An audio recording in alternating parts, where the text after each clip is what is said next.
Tá aqui. Hein? Quem é? Esse aqui? Não, mas aqui, ó. O problema é começar aqui. Quem é que sabe aí? É você? Começa aí. Vamos ver. Tá na hora.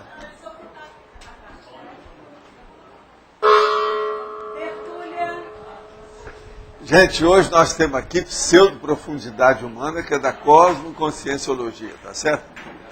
É a condição ou qualidade inevitável e inerente da falsa impressão de profundidade de toda afirmação assertiva de qualquer autoridade humana, mesmo aquela considerada erudita, sábia ou genial, em qualquer linha de conhecimento da humanidade, devido ao estado da imperfectibilidade intrínseca à cognição nesta dimensão material restringidora da lucidez da consciência.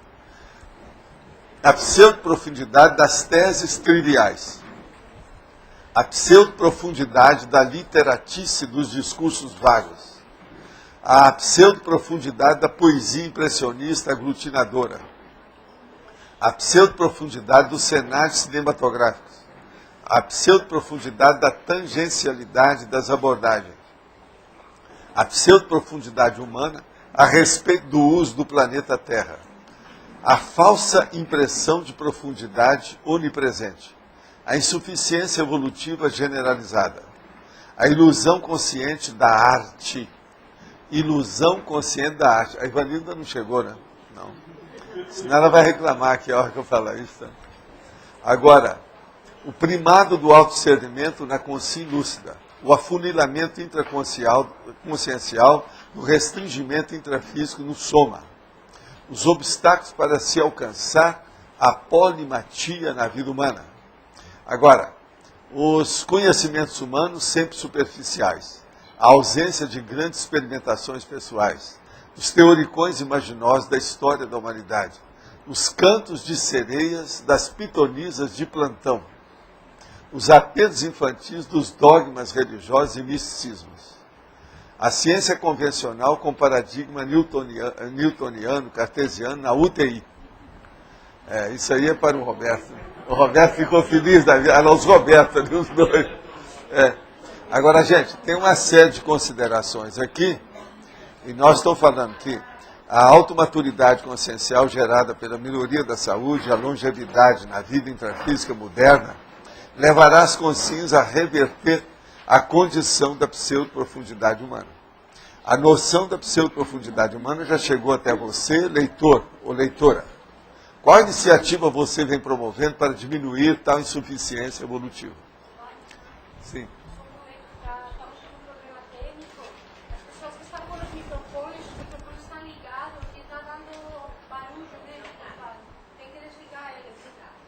Ah, vai desligar? Não, mas não pode, é o contrário. É para ficar ligado permanente. Pois é.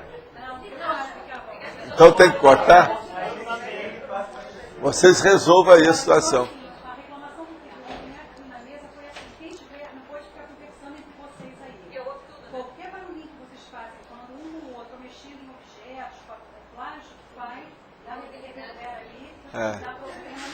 Esse microfone é um nome tox. Não sei como é que fica o nome tox para a pessoa falar nele.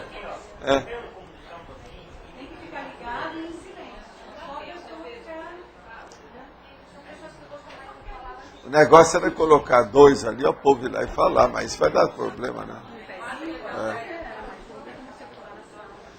Agora, gente, hoje eu queria apresentar para vocês o meu irmão, que é a primeira vez que vem aqui. Ô, Vando, levanta aí. Ó, esse é um mineirão que virou cariocão. Ele é mais carioca. Mas é fora de série, esse é bom humor, ele aguenta tudo. Vocês querendo, pode desancar com ele, que ele aguenta bem.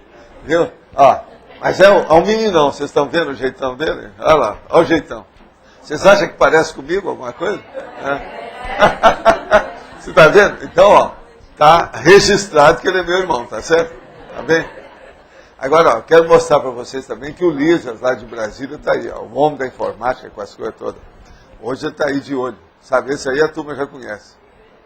Você sabe que esse aí também é meu parente, né? Indireto. Mas agora, sobre a pseudo-profundidade. Como é que é, Arlindo? Você já leu esse texto? Esse texto, ele está com quantas logias? 33 e 6, não é isso? É. Então, ele está mais ou menos dentro do processo nosso. Agora, se você quiser ampliar, tem alguma coisa que ela pode trabalhar aí dentro? É? Ah, então tá.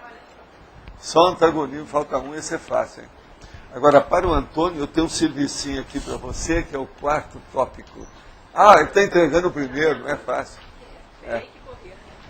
Obrigado, viu? Você tem que correr agora, né? O seu ficou para trás. Agora, gente, eu queria falar uma coisa aqui para clarear o processo da massificação. Eles, outro dia, vieram me tocar, uma outra pessoa veio me tocar em particular sobre o negócio de massificação da ciência. Então, eu queria só fazer aqui uma metáfora, uma comparação da história, para a gente clarear isso mais. Então, vamos supor que você vai a um hospital psiquiátrico que tem muitos pacientes, tá certo? Agora, lá pelas tantas, como já aconteceu em filme, como já aconteceu na vida real, esses pacientes, de uma hora para outra, eles podem fazer um motim e rebelar contra o hospital. Você sabe que isso já aconteceu. Já houve até um de mulher que deu um problema danado lá. Que as mulheres se amotinaram dentro, porque queriam as coisas, reivindicação. Igual uma prisão. É igualzinho, por exemplo, aquela instituição total fechada. Agora, então, vamos supor que haja uma aclamação pelos pacientes psiquiátricos amotinados contra os administradores desse hospital psiquiátrico. Vocês sabem, o hospital não pode ser dirigido pelos próprios pacientes, tá certo? Como é que fica isso? Não dá certo isso, tá certo? Agora, vamos supor, a SOCIM é ainda patológica.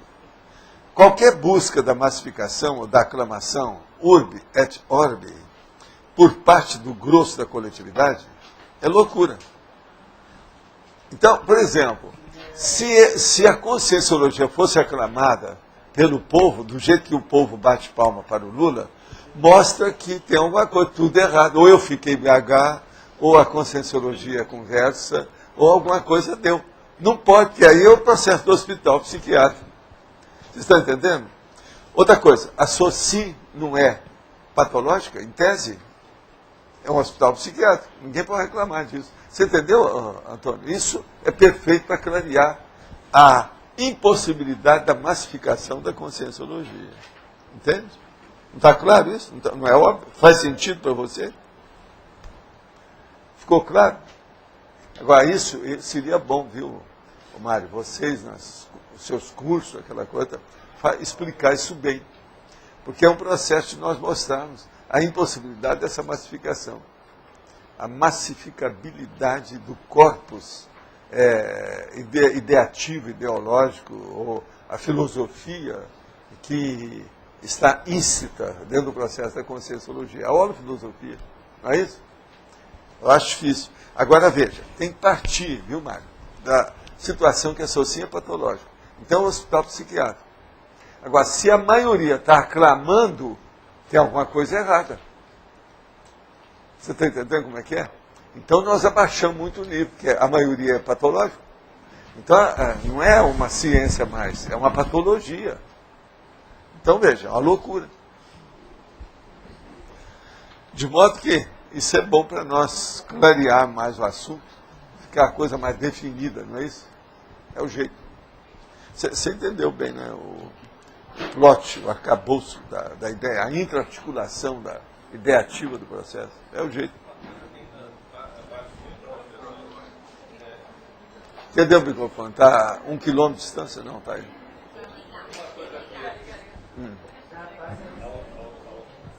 Umas coisas que acontecem muito nos cursos é quando nós falamos de religião, de dogmas, e isso ainda causa um frisson danado.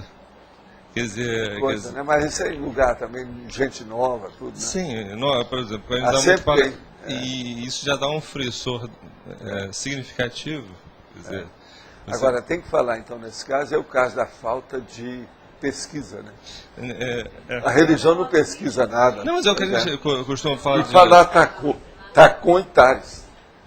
Também é importante. Isso a gente tem colocado, mas isso sempre dá cripobó.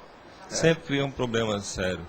Então, quando fala doutrina, por exemplo, doutrina é importante, tem a doutrina espírita, tal coisa, mas assim, mas o que é doutrina? Quando você começa a aprofundar, e outro aspecto também é o processo de Deus, né? Sempre cai. O senhor não acredita em Deus? Aí eu pergunto, o que o senhor ou a senhora entende por Deus, né? E nessa história a pessoa se enrola. Normalmente se enrola. Não, porque tem o João de Deus, né? Lá de Brasília, inclusive. João de Deus. Mas já pode usar os livros, né? Que falam a crítica à religião e a Deus, que são os livros do Ritmo. Para isso Sim. tem livros Dom, bravos. que Não, mas Dizendo, direto, tá, eu uso eles direto. funciona assim. Isso eu faço direto. A argumentação deles é muito boa. Tem gente que eu acho que está querendo um microfone depois, lá atrás. Né? Pode falar, chefe. Não, na Fatologia, página 13, Fatologia, penúltima linha, é o reconhecimento da profundidade humana como sendo a maior profundidade da acuidade. Sim. Aqui, o reconhecimento da pseudo-profundidade humana como sendo a maior profundidade ou acuidade. O autoconhecimento libertário como sendo o aprofundamento ideal para a consciência lúcida. Então, veja, a pseudo-profundidade, a gente precisa ver como é que a pessoa interpreta, principalmente, a lógica do assunto e a correção do assunto. Se ela fez a apreensão exata daquilo que está se falando. A primeira coisa que tem aí é isso. Então, ela é inevitável, essa falsa impressão existe. Que as pessoas, a maioria, são a prioristas. Ela já chega numa ideia, já querendo chancelar a ideia que ela já tem. E ela não chega, a maioria não chega de peito aberto, com a consciência aberta, para admitir algo novo. Ela já chega com alguma coisa para ratificar o que ela já admite. As mensagens que se pede, mensagem mediúnica, tudo são desse jeito. A pessoa só pede, ela já faz uma pergunta que já está incluída a resposta. Então é terrível isso tudo. É coisa da natureza humana, né? Agora a outra aqui era antagonismo, Sim. na segunda linha do antagonismo. O antagonismo, profundidade da ignorância e superficialidade da sabedoria. O caso é o seguinte, o antagonismo, profundidade da ignorância e superficialidade da sabedoria. Como é que você entende isso? Por exemplo. O fato de eu não reconhecer que nada sei. Isso. É o nost ty, quer dizer, conhece a ti mesmo. Então, já é uma grande coisa, que é a douta ignorância. Vocês sabem que o Nicolau de Cusa, ele escreveu Douta Ignorância baseado nisso, que é a pessoa reconhecer que com todo o conhecimento dela, ela tem que ver que ela ainda é ignorante. Agora veja, o cara escreveu isso há quantos séculos? Está valendo até hoje. Você sabe que editaram o livro dele, aqui agora no Brasil, em português. É a primeira vez que sai uma edição muito boa. Mas agora, são os católicos que fizeram isso. Então vocês já viram. Estão apresentando o livro lá para defender o catolicismo de todo jeito. Porque esse cara, vocês sabem, ele era um cardeal, né? O Nicolau de Cusa. Agora, o livro é interessante. Eu já falei aqui sobre o livro aí, rapidinho. Que eu tinha um livro em latim, original, essa história. Agora saiu em português, mas feito pelos padres, com observações deles. É de uma universidade católica, com o negócio todo. Mas vale a pena ver o livro, mesmo Deve assim. ser. Agora, lá você vai ver que o Nicolau de Cusa ia e voltava para mostrar as coisas dele. Tem muito jogo naquilo, difícil. Douta ignorância. Esse todo mundo sabe. Douta ignorância. Olha, eu estou recebendo aqui um negócio que veio aí, é e-mail. Parabéns a todos os conscienciológicos por serem beneficiados pelas tertulias online, especialmente ao CIAEC, a Comunicons, e por essa assistência. E diga, para falar para mim, que Uberaba se orgulha dessa conquista. Eu, Selma e meu marido Silvio Prata, que é o meu colega de medicina, estamos conectados na tertúlia. Abraço e tal. Então vocês estão vendo, isso é Uberaba bom. É o Beraba bom. Ele se formou comigo lá em medicina, lá em Beraba. Ele já esteve aqui, conhece as nossas coisas todas. É um grande médico lá e faz muita assistência esse homem. Muita gente aqui conhece ele. A Selma, vocês sabem quem é, né? Pode falar. Professor Valdo, na fatologia... Não, olha, parece que é a nave capitânia. Ela está aí há mais tempo. Data Vênia, professor. Data Vênia, entendeu, Jarbas? Mas vai em frente. Primeiro, a dúvida é complexa. Sempre. A pseudoprofundidade humana... É mais complexa ainda. Isso, o senhor colocou como uma temática neutra. Aí eu dei uma olhada, quer dizer, é complexo, então tem 3 pontos. Primeiro, neutra. Eu queria que o senhor aprofundasse. Neutro. Depois, aqui, quando o senhor coloca o megapensene, o senhor chama de neo-verpon paradoxal. E aí depois... Agora, ela é paradoxal, divide a ignorância de uns e a sabedoria de outros. O percentual de sabedoria, ou se vocês quiserem, o percentual de ignorância, varia de pessoa para pessoa. Se você faz eufemismo, a gente fala percentual de sabedoria. Se você é muito realista, né, por exemplo, você vai discutir com o Márcio, tem que falar percentual de ignorância. Senão o Márcio acha ruim. É certo? É antagonística. E aí então, o senhor também fala na antagonística. Esse aqui é o paradoxo. Também na antagonística. Também. E fechando na frase enfática, o senhor diz que a pseudoprofundidade humana ela será revertida com a automaturidade consciencial. Então eu volto à questão inicial da Tavênia. Certo. Por que tema neutro? O tema é neutro porque ninguém está sabendo disso. Até chegar lá é neutro, você tem que ficar na metade do tempo. Eu não posso chegar e afirmar uma coisa dessa. Nosográfico? Não. Não é nosográfico até um certo ponto. Sim. É neutro. Porque eu estou entre uma coisa e outra. Eu estou no meio falando para os ignorantes, falando para os sábios. Mas essa se tem que neutralidade. reverter... Aí no caso é isso. Aqui, a pseudo-profundidade é isso. Pode ser um neo-verpon paradoxal. Ela tem que ser revertida. Isso aqui, ó, está no meio. A minha posição é neutra. Filosofia do meio. E aqui eu tenho que chegar com a filosofia do meio. Tá. Agora veja, até um certo ponto, cadê a Vê Cris? como é que é bom fazer pergunta. Cadê a Cris? Isso aí é o problema do jurisconsulto. É o nosso amigo lá. Papiniano. Isso aqui é tipo. Agora eu estou falando, hoje tem uma opção de advogado aqui, essa física. Não sei o que vocês estão fazendo. Vocês estão mexendo com alguma coisa? Quando é que começa? Vocês vão falar lá de para-direito, tudo? Olo filosofia? Você vai participar dele, não? Eu? Eu sou participante. Gente, vai sair fogo isso aí. Já estou sentindo eu sou as participante, fagulhas, calma. Né? Não, estou sentindo que tem aqui. Tá. Engraçado, eu fui escovar os dentes, a hora que eu vim eu notei que ele estava lá. Ele está aí. Pontes está aí hoje. Agora ele está com mais gente aí que eu conhecia, uns caras, mas vocês não conheceram. É advogado também. É um deles que era jurista, alto nível. É o meu povo. Inclusive o Medina está aí. Isso aqui é a energia do Medina. Esse aí é fora de série. Meu amigão de muito tempo. Ele, inclusive, foi diretor da faculdade, né?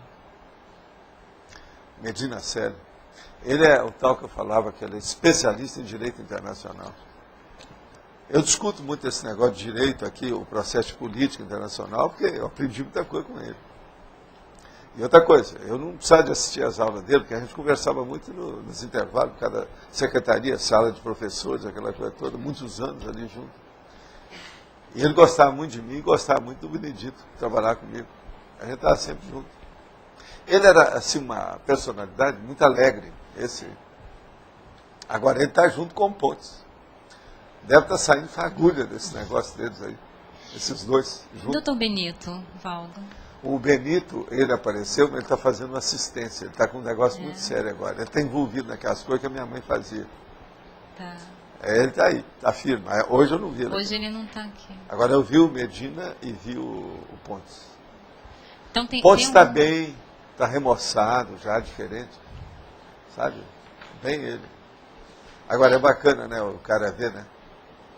Agora, esse que vai, quando ele ressomar, vai ter um monte de livro para ele encontrar, né? Vai. Só uma coleção dele tem 40 livros. Né? 60 livros. Como é que fica? Mas tem uma característica que você está percebendo assim, mas não, tudo indica então que estão interessados nisso. Eu não cheguei a entabular qualquer entendimento telepático nessa história para saber o que era. Mas está na cara que esse curso. Começa que hora isso? Já começou de manhã. Ah, sei. E aonde está havendo isso? Lá no discernimento. Ah, é? Começou segunda-feira, começou laboratorial, mas hoje, a partir de hoje que vão ter as apresentações de trabalho. Não, hoje é que eu estou sentindo. Segunda-feira eu não vi nada aqui, não. Começou hoje. Igual hoje é que eu percebi. Você veja, eu não estou sabendo nada disso, eu senti o negócio aqui. Agora, pseudo-profundidade humana, vamos ver se vocês acabam com isso, né? Vocês, eu confio em vocês. Agora, eu poderia falar esse negócio que vocês estão interessados aí, sobre o negócio dos Epicons, sobre o negócio lá de Mantena, Espírito Santo? Posso? Viu, gente? Eles estão me falando um negócio? Posso? A turma de Epicons está se reunindo, que já tem 2 pessoas que já estão querendo ir lá para ver o poltergeist do Espírito Santo. Hein? É o César, não é isso? É o César e você. Isso foi o que o Celso me falou, é verdade? Agora veja, eu falei com ele que deve ir no mínimo 6 pessoas, tá? Não deve ir menos que isso, não. E outra coisa, vocês se preparam. Qualquer coisa a gente arranja umas armaduras aí para vocês, ou encapsula todo mundo para vocês enfrentar a barra. E outra coisa, seleciona esses companheiros, né? Olha bem isso. Antes de vocês ir, vocês me falam quem são os 6. Você está entendendo? Para a gente julgar uma energia, né? Isso aí, ó, é fogo. Hein? O negócio lá não é fácil. Agora já falei com o Celso. Vocês devem ir primeiro nesse locus inicial da situação, onde houve o acidente. E ir agora no novo flanco que ele já está pensando para fazer a abordagem. Tá certo? O enfoque. Isso aí é importante. Agora, é bom. É uma coisa boa.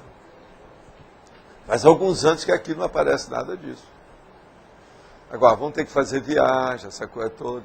Outra coisa, olha todos os detalhes da viagem. Lembre-se, consciência não tem tempo nem espaço. Energia não tem tempo nem espaço. Tá certo? Não vale a pena a gente pernoitar lá no local? Sim, mas agora se vocês pernoitar, se lá não tiver lugar, façam lá uma tenda. Arranjam dessas tendas lá. Tem umas que eles alugam lá, não tem? Aluga uma e acerta a situação. Agora, Celso, você vai lá quando eles forem, né? Outra coisa, qualquer coisa pede também para a Maria Ângela ir, no período que eles forem. É bom ver. Se lá tiver gente boa, que a Maria Ângela confie em matéria de energia, ou você sabe, o Celso, eu confio muito nele nessas coisas. Vocês têm que lembrar, quando nós fizemos a holoteca, a pessoa que eu chamei para andar comigo, para dar o selamento periférico da energia lá, foi ele. Ele que andou comigo, ele sabe disso. Por causa da construção. Então, se tiver gente boa lá também, pode incluir nessa equipe. Para ver como é que é. Agora, ó, confiança deles. Cuidado, não vai levar ninguém só por curiosidade. Que aí vai dar na cabeça. Abre o olho com isso. E outra coisa, preciso saber se tem gente ectoplasta nessa história, para saber como é que fica. Agora, chegam lá e está de graça. É a melhor coisa que vocês fazem. Mas é uma boa. Isso aí é interessante. Uma outra coisa, das pessoas que forem deve registrar as coisas todas, o que aconteceu, para depois fazer por exemplo, se precisar um artigo, alguma coisa, tá certo? Ah, boa. Outra coisa, levem aparelhos. Às vezes é importante. Olha, tem uma opção de aparelho que a gente usa em matéria de poltergeist. Eu tinha uns troços antigos aí, nem sei se tem mais aí nas coisas nossas, mas sensores, tudo quanto é jeito. Entendeu? Às vezes vale a pena. É um monte deles. Tem umas coisas. Vocês olham lá, vão ver. Eu estou torcendo desde já, tá certo? Agora, são os corajosos da paróquia. Isso aí tem que ter coragem, não é brincadeira. Tem que enfrentar. Agora me conta, lá tem estrada já bonitinha para chegar até no lugar, né? Outra coisa, tem rio perto?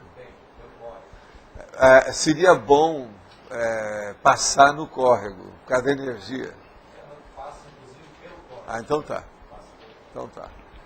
Isso aí é bom. Tudo é autodefesa. Profilaxia. Prevenção. Sim. Quem deu... vocês querem a gente para começar a falar? Troço surdo aqui. Sou eu agora. Na fatologia, Sim. quarta linha, a pseudoprofundidade humana a respeito do uso do planeta Terra. O senhor poderia Sim. comentar um pouco mais sobre isso? A pseudoprofundidade no uso do planeta. O que é que se passa? Olha o processo. Eles estão transformando a Terra numa lixeira planetária. Então, é um processo do ambientalismo, o planeta Gaia, né? O problema do verde e a ecologia. Agora, veja, é o problema da pessoa não entender nada de holopensene. O que falta é a holopensenidade. Então as pessoas interpretam mal ou não dá valor para o prioritário.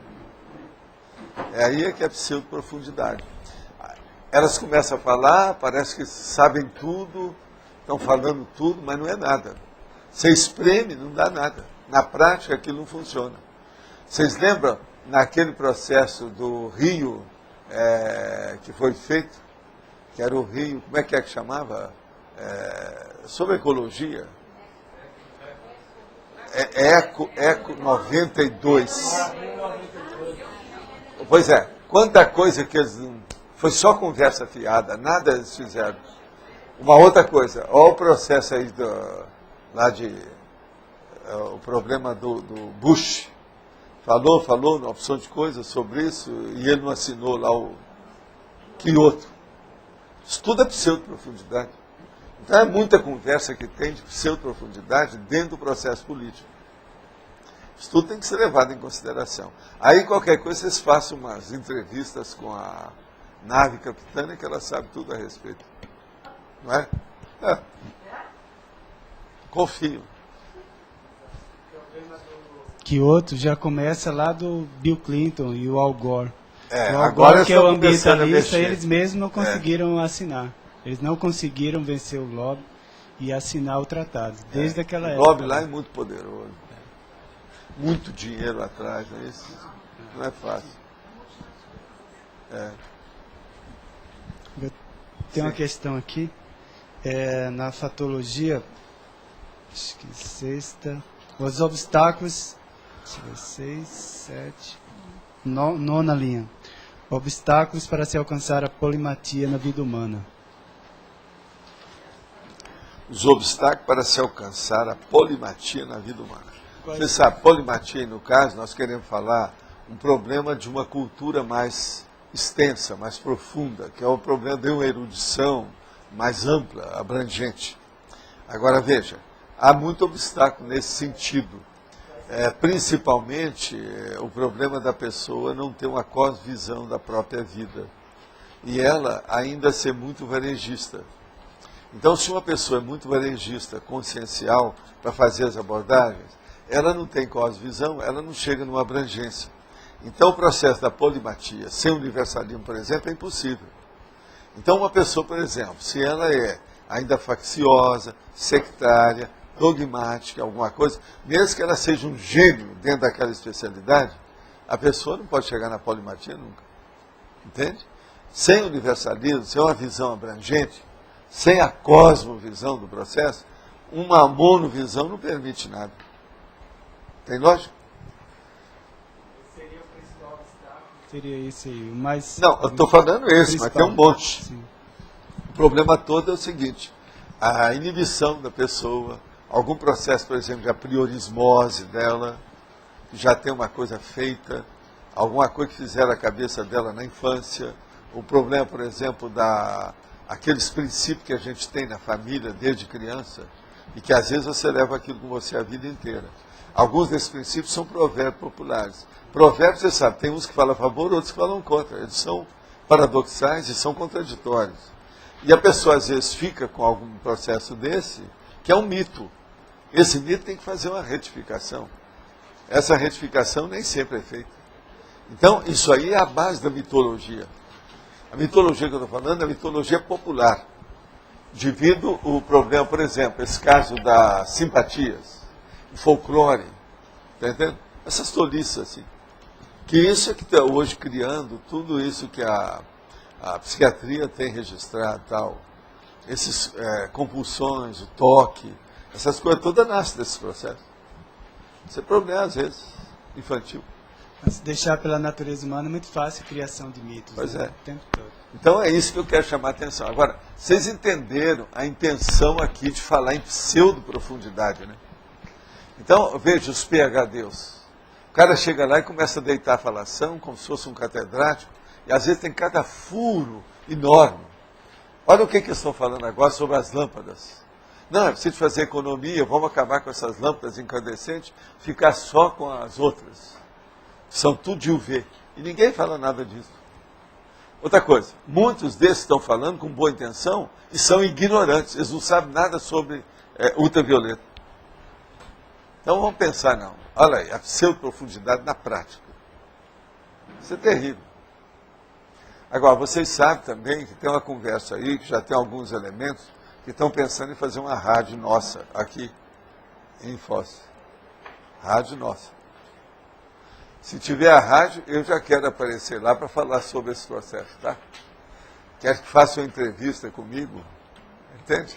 Eu vou fazer entrevista comigo sobre os negócios para falar, né? Não, ó, eu tenho um câncer aqui. Agora é uma pena que aqui não seja televisão para vocês verem a imagem, né? No rádio você tem que sempre falar isso, né?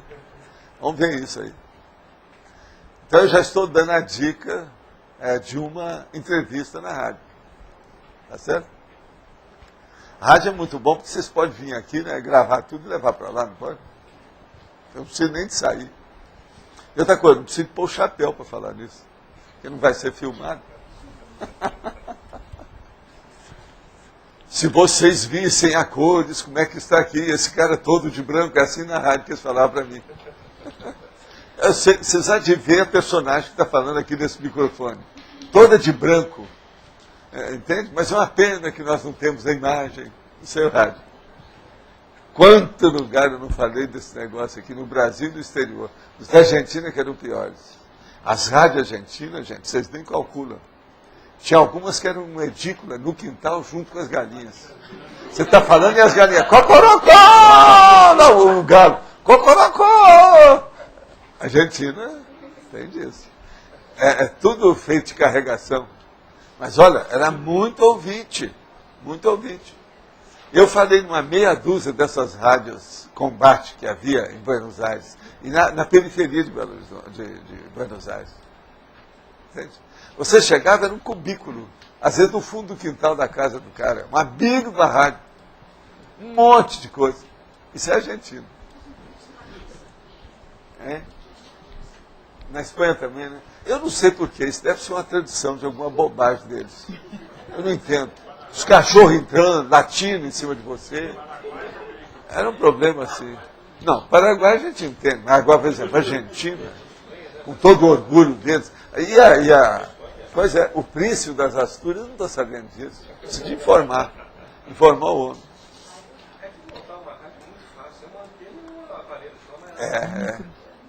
Por isso que o negócio lá é esse agora. Eu sempre olhava o seguinte, essa rádio é pirata? Se for, eu não vou. Não, não é, Valdo. Chegava lá, era aquela coisa, mas não era pirata.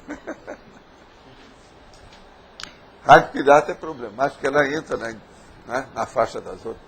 Mas fala lá, onde é que está o... Está aqui. O fonador. Você tinha levantado aquela hora sobre o Se não, cavaleiro. Como que eles podem fazer essa a corrigir esse problema que está tendo lá na pedreira.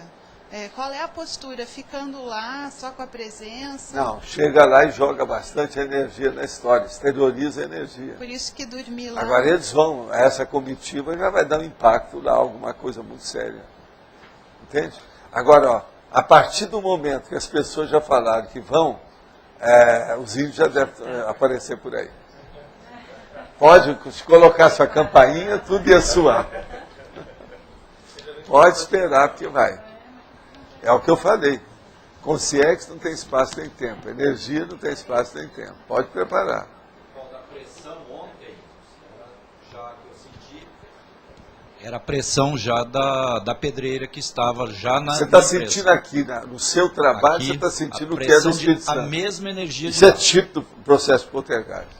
Professor Valdo, lá na dinâmica, por exemplo, eu percebi uma ideia que veio de um índio mexendo com fogo, trabalhando, daria para dizer energia, mas não é, né? Com fogo, mexendo. Isso pode ter uma ligação?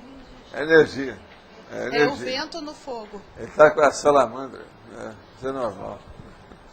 Mas você queria falar, você já tem aí o fonador? Sim.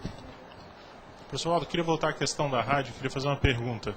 Às vezes você fazer uma rádio na Argentina ou no Paraguai é muito mais barato, é muito mais fácil do que fazer aqui. Vamos pelo caminho... O Brasil está muito mais organizado nisso e tem muito mais exploração. Pois é, mas aí a pergunta teria alguma sugestão? Porque, por exemplo, para você botar uma rádio no Paraguai, agora, a gente vai ali... Não faça lá, não. Adianta, né? Porque senão vai ser aquela minha, que eu preciso de repetir aqui. Pois não adianta, né?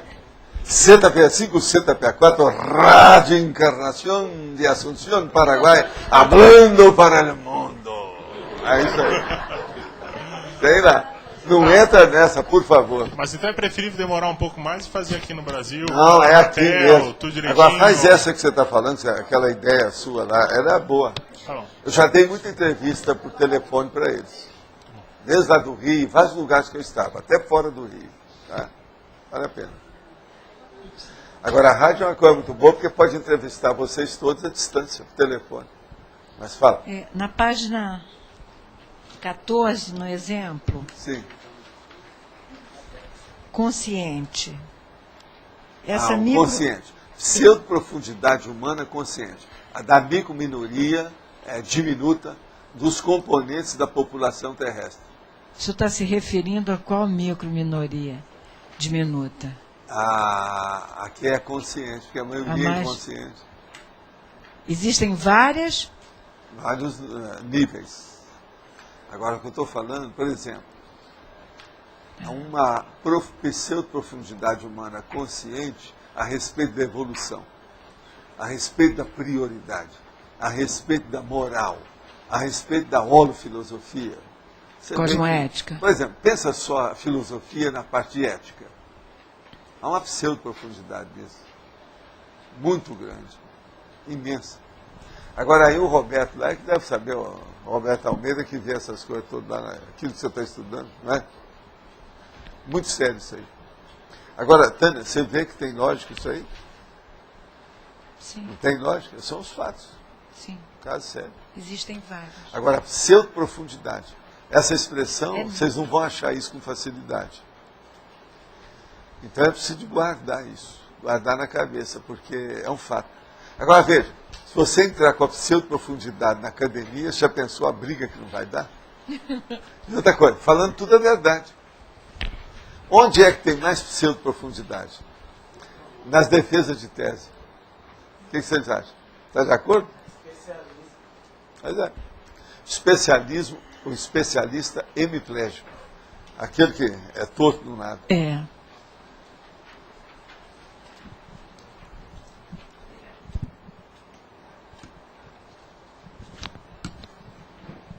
Aqui a fatologia 12ª linha,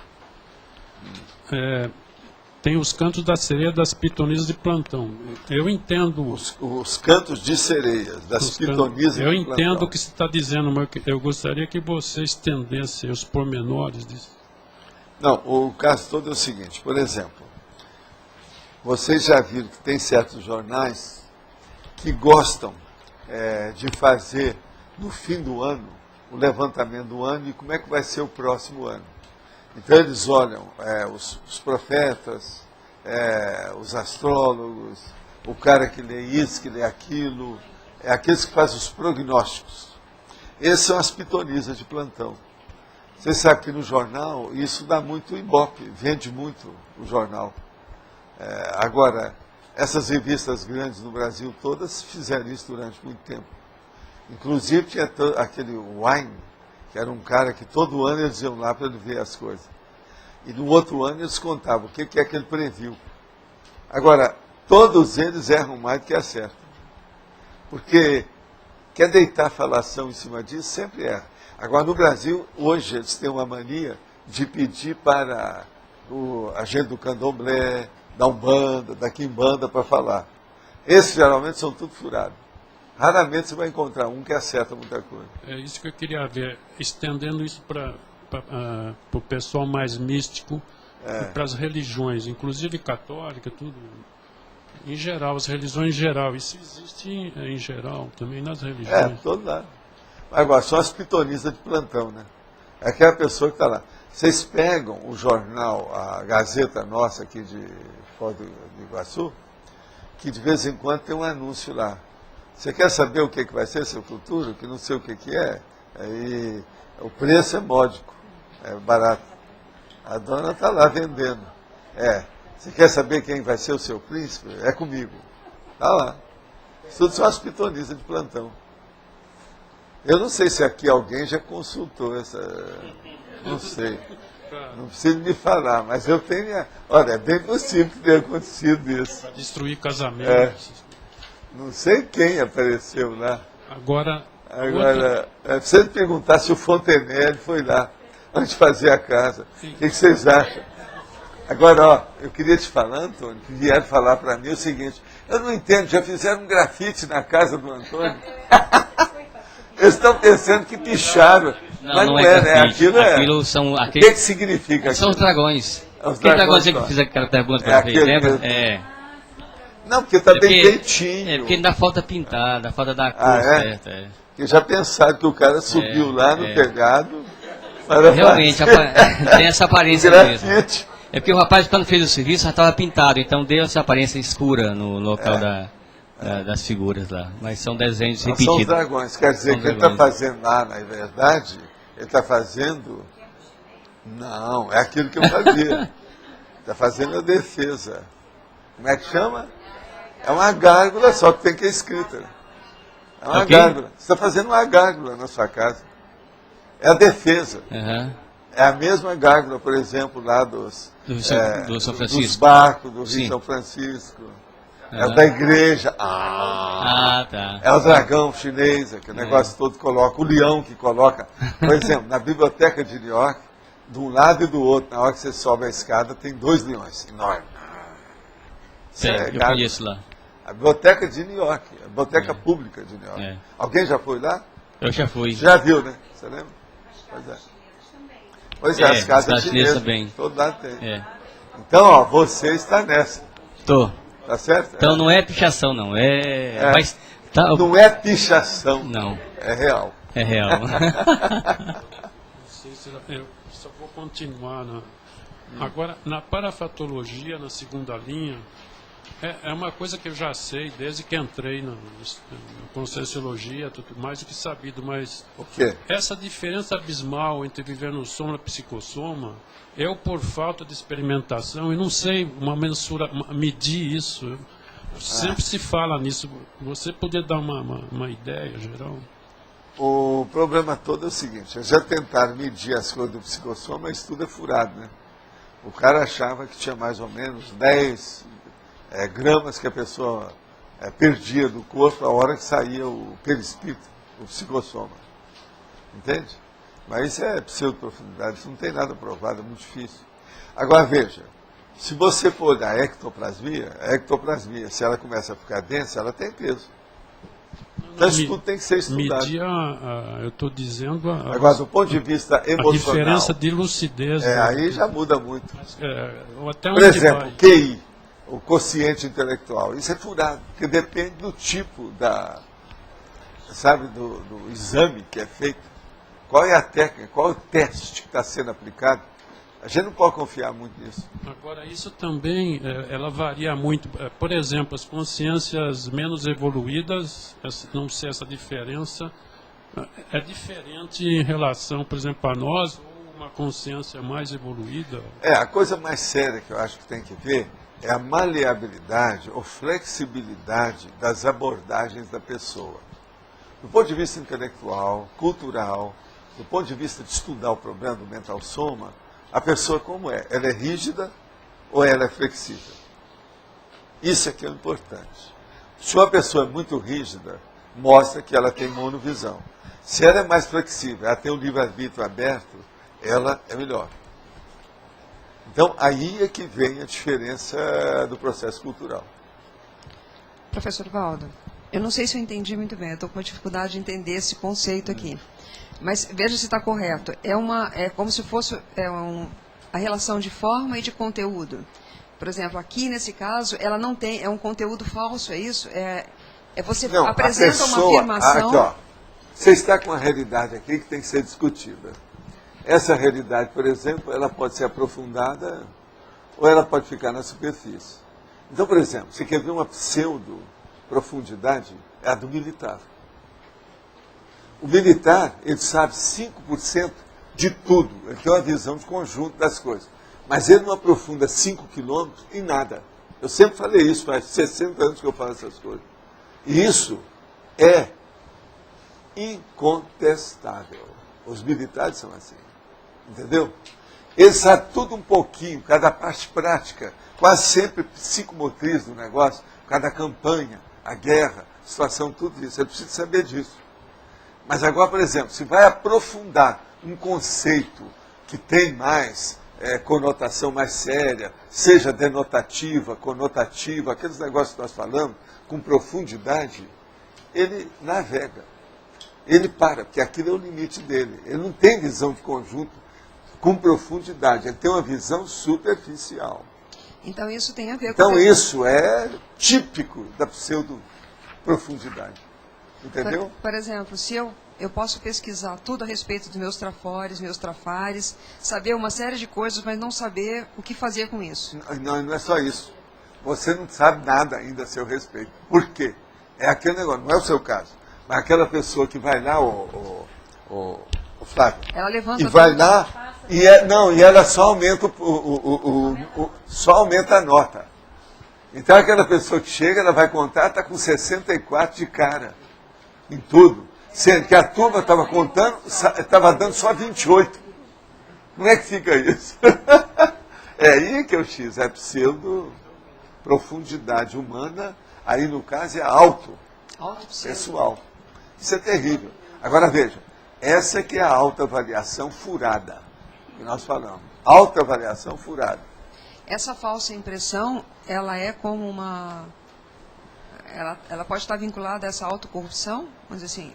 Não, depende, às vezes não é. Às vezes não é. A pessoa faz isso por instinto, ela se defende. Ela melhora a autoimagem ali dentro.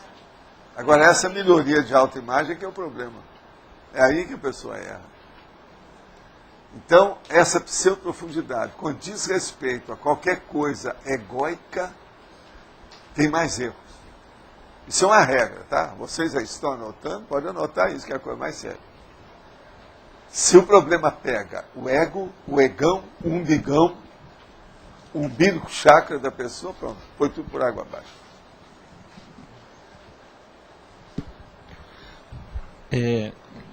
Usando esse conceito de pseudoprofundidade, aplicado a nós na conscienciologia, com a visão assim, que área que o senhor acha que ainda falta aprofundar mais? Um monte. Não fala isso não, porque essa eu não preciso perguntar para o Antônio. É mais de 51%. Tem muita coisa para trabalhar. Tem muita coisa, né? Principalmente do ponto de vista das manifestações parapsíquicas. Isso aí é demais. Você sabe, né? E outra coisa, isso só com o tempo. Não tem jeito. Agora, faz parte. A vida é assim mesmo. Nós estamos trabalhando com muitas verpons. Essas verpons exigem tempo para levedar a massa. Isso depende muito. Valdo, você fala há pouco sobre flexibilidade mental e livre-arbítrio aberto. Eu queria que você falasse mais dessa relação. A flexibilidade mental, se a pessoa ela já está com lealdade, honestidade, sinceridade, autenticidade, vamos dizer, ela é franca dentro do processo dela, ela faz o verdadeiro striptease da realidade dela. Com isso, as abordagens são mais corretas. A partir dela, se você, por exemplo, se você diminuiu o seu autoassédio, se você ampliou a sua autocrítica, a sua tendência de fazer uma heteroavaliação, uma avaliação externa, ela amplia. Ela se amplia muito. Então, é justamente isso aí. A pseudoprofundidade, quando entra a falta de autocrítica, a falta de autodefesa energética, então o autoassédio, a hora que vem a falta de auto-organização, que é a pessoa desorganizada, você pode esperar que vai ter erro. Agora, pior, se ela tiver com a síndrome do ansiosismo, torra tudo, aí é que tem mais erro. Então, a ansiedade, ela joga tudo no buraco aí no caso. Não dá para segurar. Professor, na folha 13, na binomiologia, sim. O segundo binômio.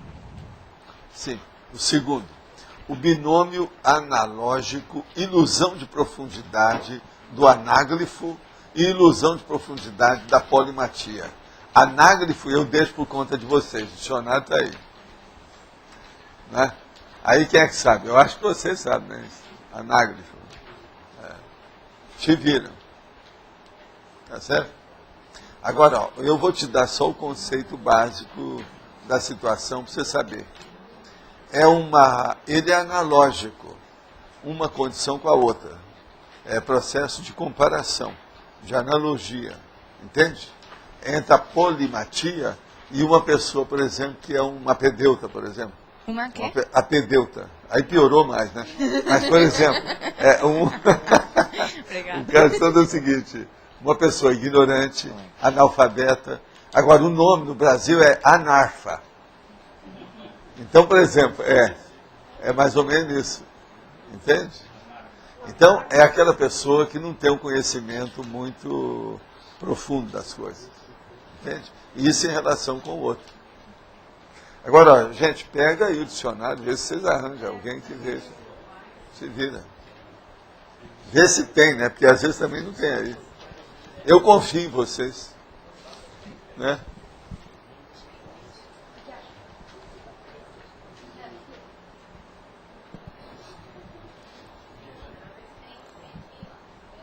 Pode falar.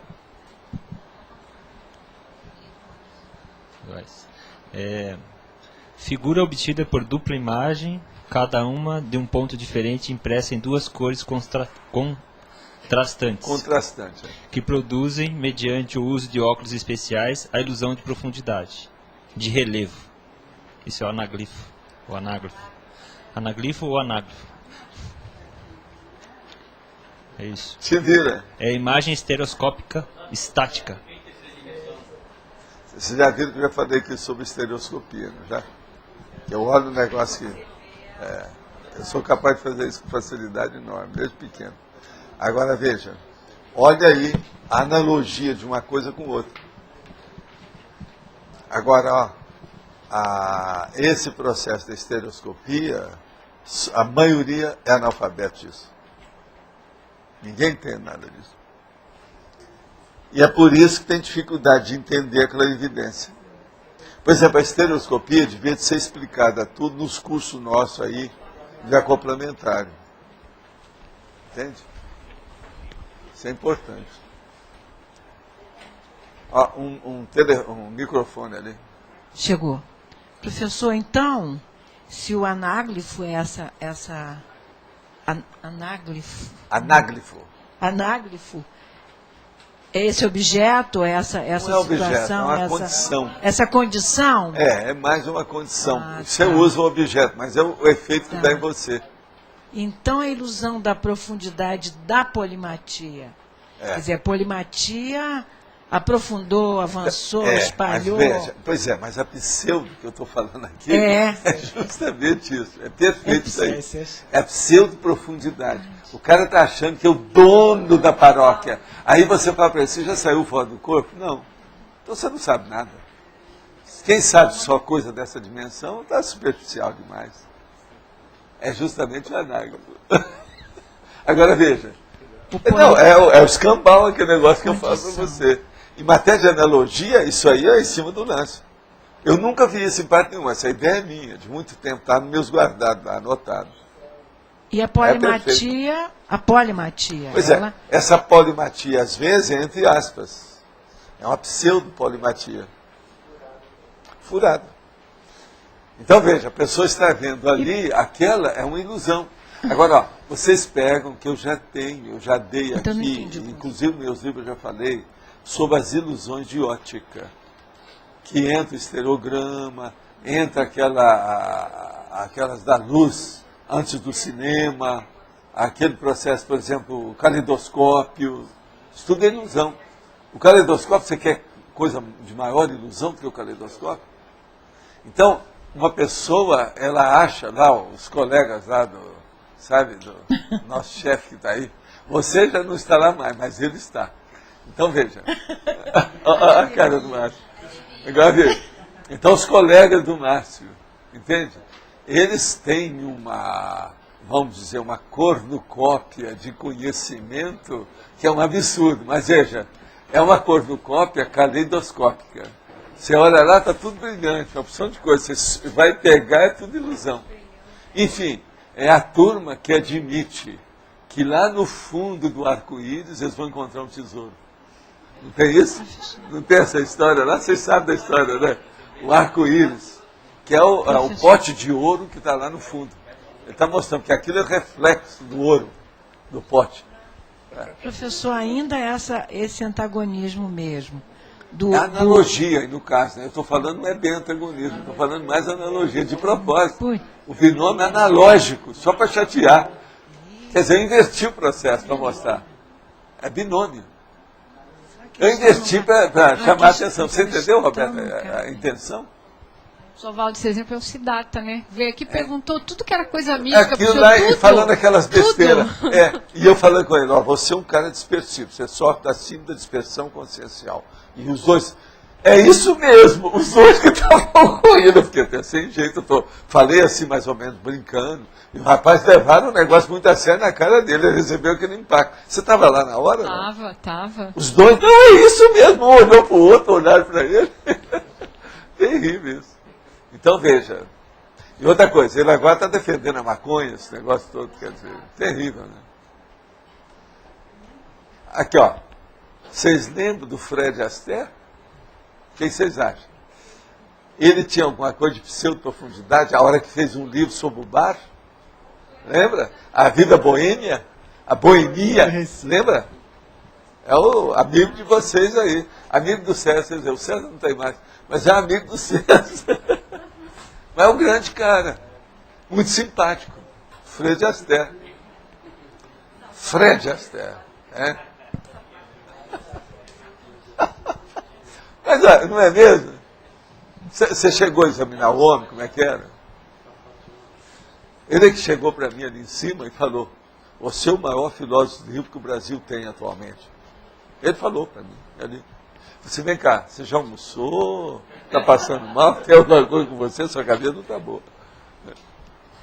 Professor Valdo, de certa forma a filosofia em si, ela não é sempre superficial por não ter a prática? Toda filosofia que é de teoricão, ela é superficial, porque é só teoria. Então, uma filosofia prática é a coisa mais difícil que você tem para enfrentar, para arranjar. Principalmente uma filosofia que crie noções, por exemplo, políticas, de direito, do ponto de vista atuante, com cláusulas, leis, princípios, corolários. Essa é difícil. No caso, você veja, as próprias leis são difíceis. Eu não falei aqui, essa semana, se a lei de tirar as bebidas das estradas, se ela vai pegar. Eles lançaram o negócio. Se colar, colou. Mas vai colar? É um negócio difícil, mas precisava de colar. Muita gente está morrendo no Brasil. No caso, então, até mesmo a filosofia, ela poderia ser profunda, no caso, também, mas é mais difícil. Não, né? e ela é. Em casos excepcionais, a filosofia é muito profunda, sim. As indagações maiores que nós temos, as questões, por exemplo, de pesquisa, todas elas têm uma base filosófica. Outra coisa, eu digo que a filosofia é a eminência parda da ciência. Isso tem lógica. Vamos pensar. Mas agora veja, teoria é 1%. Exato. Vivência, 99%. Muda tudo. Então, na vida prática, a teoria da filosofia muda. Então, uma hipótese que você tem é uma elucubração. Você está assuntando. Agora, vamos saber na prática como é que funciona. Muita coisa daquilo vai mudar. A base não é a mesma. Então, a vivência, gente, é a última ratio. Quer dizer, é a última afirmação ou assertiva que você pode ser a respeito de qualquer coisa. É a vida prática, é a vivência daquilo. É a última ratio. Quer dizer, a última condição de racionalidade possível. É que no programa Pai aí nós estamos lendo bastante Platão, né? Então, você vê aquela conversa infindável, né, filosófica. Eu tenho uma certa... Repetem muito, vão em volta. Então... Foi daí que a turma de causídicos, quer dizer, os grandes advogados, começaram a fazer os datavênias e os considerando. Considerando o quê? Considerando o quê? E por aí vai. Considerando o quê? O trio Parada Dura hoje está deficiente, porque está faltando gente? Considerando que o Dr. Jarbas não está presente hoje, considerando que eu tenho que manter uma democracia, eu não posso falar do trio Parada Dura hoje.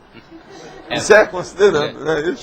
Chega num ponto que você é obrigado a pular um monte de... Não, às vezes. Porque uma... Agora aí depende da rabulística, né? Qual o nível de rabulismo ou de rabulística que esse advogado tem? Data vênia? Olha os considerando, hein? Veja bem isso. Agora veja, a literatura também é baseada nisso. É muita coisa que se repete, tem que repetir. Agora, por exemplo, eu faço a circularidade com a repetição e abato pensalidade no meus... Mas não faço isso. Mas às vezes eu tenho. Mas veja, a inteligência é outra no caso. Eu coloco, por exemplo, um adjetivo, eu coloco um substantivo e vou repetindo ele o tempo todo para fixar o leitor que está lendo. Isso é outra coisa. Aí já é um processo didático e apostila, né? A intenção é essa. A técnica é outra, a abordagem é outra. Entende? De modo que, considerando... Eu já escrevi sobre considerando, falando sobre isso, e fiz também. Eu fiz considerações nesse sentido. Se for bem feito, funciona, mas 99% é mal feito. É só para expor o processo da eloquência, da retórica e da oratória. Então, isso já era. Hoje nós não podemos dar mais valor para isso. De modo que os falantes demais estão sem praia. Puxaram o tapete deles. Entende? Atualmente já não tem muito jeito. Agora veja, na rádio as pessoas falam muito, né? Somente comercial, né? As casas da banha é a melhor coisa que você tem atualmente, que o preço está muito baixo. Passa uns minutos, estão lá, casa da banha e não sei o quê. Não é fácil. É o considerando, o comercial. Não, vai repetindo, agora é assim que fixa. É aí que arranja o bordão. É necessário criar um bordão, que é o estribilho comercial de alguma coisa. O senhor já comentou aqui da frase enfática, a questão da longevidade, a importância. O senhor já chegou a falar algumas vezes aqui na tertúlia, né? Já falei com isso. Porque... Então, ó, vamos ler. A automaturidade consciencial, gerada pela melhoria da saúde e a longevidade na vida intrafísica moderna, levará as consciências a reverter a condição da pseudo-profundidade humana. Então, por exemplo, já tem gente que acha que nós vamos viver 150 anos. O outro já acha que nós vamos viver 250 anos. Tem duas escolas na biologia estudando isso. Agora, o que se passa? 150 anos está óbvio. Já tem muita gente com mais de 120. Agora, isso vai dar uma visão de conjunto, que é a autorretrocognição na própria vida. Então, a pessoa, por exemplo, ela vai ter um século inteiro que ela pode analisar. Essa pseudo-profundidade vai diminuir, você não acha, Mário? Porque o problema é que a pessoa vai ter uma visão muito grande. Você sabe, para uma pessoa ter uma visão mais correta da história, ele precisa de meio século. É assim que todo mundo sempre considerou, do ponto de vista da historiografia.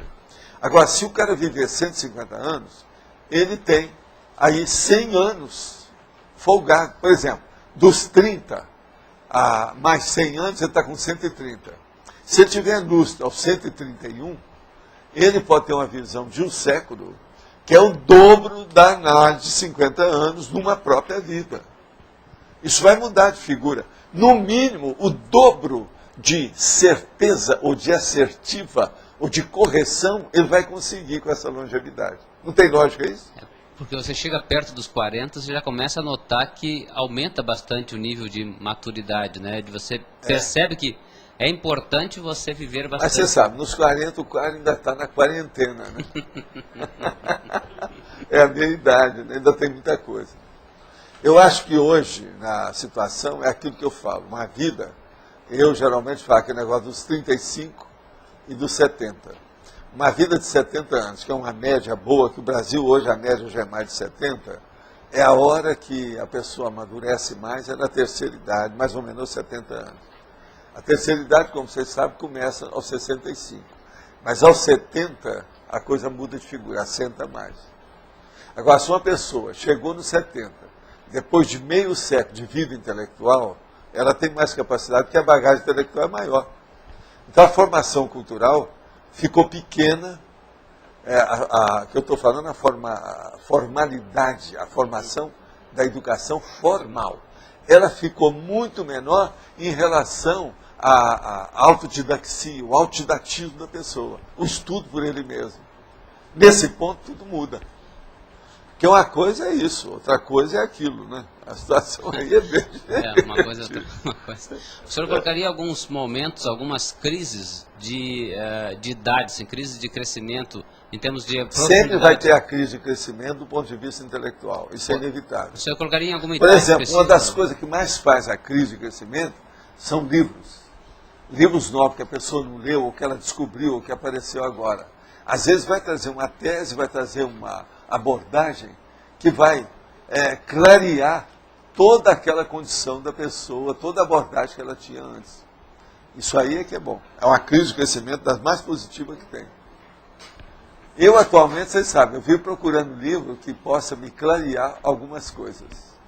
Mas as crises de crescimento, para mim, hoje, eu tenho uma certa dificuldade com elas, de ter. Estou doido para ter uma crise de crescimento. Quer dizer, me arranja intelectual. Entende? Agora, tem uma consciência que me ajuda nessa. Você sabe quem? Transmentor. Tem coisa que ele fala que daí a pouco eu começo a analisar bem o alcance. Eu vi um pedaço, mas não vi tudo. Às vezes depois é que eu vou ver.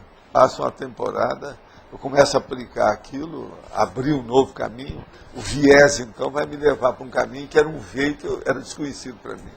Professor, o senhor pode dar um exemplo da última? Não, eu já falei um dia desse. Não, essa última aí, qual foi a última? Eu falei aqui esses dias, vocês lembram que eu falei? Eu falei sobre isso. Falei. Foi recentemente. Agora, tem muitas. Agora, uma que eu ainda estou que ainda está me trazendo elucubrações, é quando ele falou, não, olha as suas palavras. Dê valor para o seu dicionário. Eu estou começando a ver isso. Você lembra que eu falei isso muitas vezes? Ô Kátia, eu falei isso muitas vezes aqui, não foi? Pois é, mais de 10 vezes, segundo ela. Agora, eu estou caminhando para o assunto. Tem coisa que eu descubro de uma hora para outra. Agora, veja, eu ainda não vi. Eu cheguei à conclusão que eu preciso de ver todos os meus guardados, meus registros. Eu ainda não vi todos. Ainda tem coisa que eu preciso descobrir. Eu lembro desse dia porque foi o dia que o senhor desceu pelo meio daquela ali dos Pingo de Ouro para o outro lado ainda, até o senhor comentou. E foi o dia que a gente estava iniciando a bibliomática, a lexicomática. E ele me apareceu, foi lá, né? Eu tinha falado até as coisas, que me acompanhou. Foi interessante. Para tudo. As ferramentas lá de achar as palavras e tudo. Pois é. Não, a bibliomática, a lexomática, vocês estavam começando a mexer com isso. Foi nesse dia. Vai ter uma dobradinha. O senhor acha que o senhor tem dificuldade? Qual seria a... Presta atenção nas palavras. O senhor acha que o senhor... Ele quer que eu aumente a minha cosmovisão, usando já os recursos que eu tenho. Eu estou com material ocioso. Lá no fundo é isso. Vocês estão entendendo, não? Escuta, ô Tânia, depois de 70 anos você guardando as coisas com ideias, isso é inevitável, ele tem razão. Agora o problema é que às vezes você deixa aquilo de lado. Você está mexendo com tanta coisa que a coisa vai ficando, né? Agora, observa só essa palavra, pseudo-profundidade. Vocês já viram algum artigo falando nisso? Assim no título? Olha só, isso tudo é decorrência do negócio das palavras. Agora veja, eu tinha isso escrito há muito tempo. Isso aí eu fiz uma exumação do meu trabalho para ver o que é que tinha. Você já leu alguma coisa sobre pseudo-profundidade? Então. Agora veja, isso tem na internet, né? Você esteve pesquisando. Tem alguma coisa, uma outra coisa na internet, muito pouco. Muito pouca coisa, mas tem. Pois é. Agora, é pseudociência até um certo ponto, vocês sabem. Como é que a gente aqui, principalmente no nosso meio, atua, aqui, os principais pontos, em geral eu sei, mas os principais pontos para a gente diminuir esse gap em relação ao pseudo-profundidade? Eu penso que é o seguinte, é o processo do up-to-date, da atualização. Olha bem o que eu estou te falando, eu nunca falei isso aqui não, vamos entender bem. Por exemplo, você acabou de ler pseudo-profundidade, isso é o problema do conhecimento da sabedoria. Você nunca tinha pensado nessa expressão. Então a primeira coisa que você deve fazer é o seguinte, fazer o cotejo, o paralelismo, é o contraste, entende? Fazer o confronto da pseudo-profundidade com tudo que você sabe. Não, vamos supor, as coisas que você tem interesse, a pseudo-profundidade nesse assunto, nessa linha de conhecimento, naquele outro. Isso vai ampliar tudo que você tem, sem dúvida alguma. Entendeu? Então pensa, quais são os temas que você está preocupado, por exemplo, esse ano? Quais são? Esses que você tem pesquisado, você tem lá trabalhado, quais são? É mais em relação ao conhecimento, mas... O quê? Qual tipo de conhecimento? Qual é o tema lá? Fala um tema básico. O conhecimento da ciência, mas uma hora ciência que seria a própria conscienciologia. Agora é a conscienciologia, a fusão, mais preocupado com a fusão da ciência futuramente. Então veja, é o casamento de um corpus de ideia com outro. Agora veja, de um e do outro lado, onde é que tem a pseudo-profundidade. Por exemplo, na ciência, existe uma pseudo-profundidade a respeito do estudo da consciência. Outra coisa, há uma pseudo-profundidade a hora que eles falam que a ciência tem como princípio estudar tudo. Ela não pode recusar nenhum tipo de estudo, mas ela sempre recusou a consciência. Está errado, isso é pseudo-profundidade. Mas uma outra coisa, eles falam assim, a ciência não tem dogma. Não, a ciência tem dogma.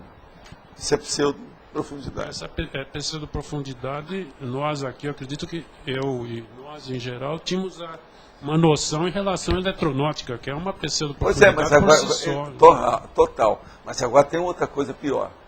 A hora, por exemplo, tem aquele negócio, publicar ou morrer. Se a pessoa não fizer pesquisa e não publicar, morre. Isso é pseudo-profundidade. Por quê? Um começa a copiar do outro, faz aquela opção de coisa, fica tudo igual. E outra coisa, não tem novidade nenhuma. Isso é pseudo-profundidade. Essa é a pseudo-profundidade na prática. Você não acha que é na prática, não é total essa? Ó, escambau. Só para complementar, no nosso... Isso aí é terrível. Não, às vezes é terrível. E é uma rasga-seda danado. E o outro cita o outro, um cita o outro. É um tal de entrecitações. Eu já falei sobre esse negócio de entrecitações.